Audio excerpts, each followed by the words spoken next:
అందరికీ నమస్కారం.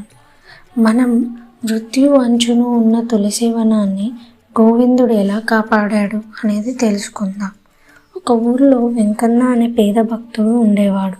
అతనికి ఉన్నదల్లా ఒక చిన్న తులసి వనం.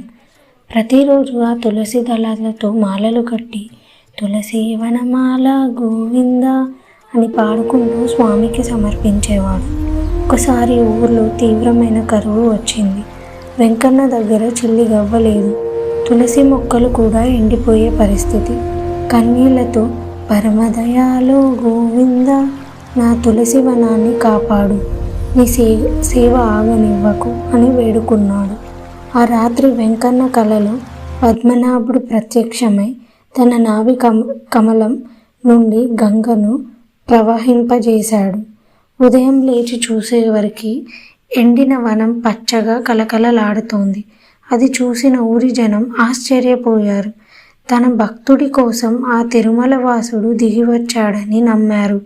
అప్పటి నుండి అందరూ కలిసి పద్మనాభహరి గోవింద అంటూ ఆ వెంకటేశ్వరుని స్మరించుకోవడం మొదలుపెట్టారు. భక్తి ఉంటే భగవంతుడు ఎక్కడికైనా వచ్చి మనల్ని కాపాడుతాడు అని ఈ కథ ద్వారా తెలుసుకున్నాం. Thank you.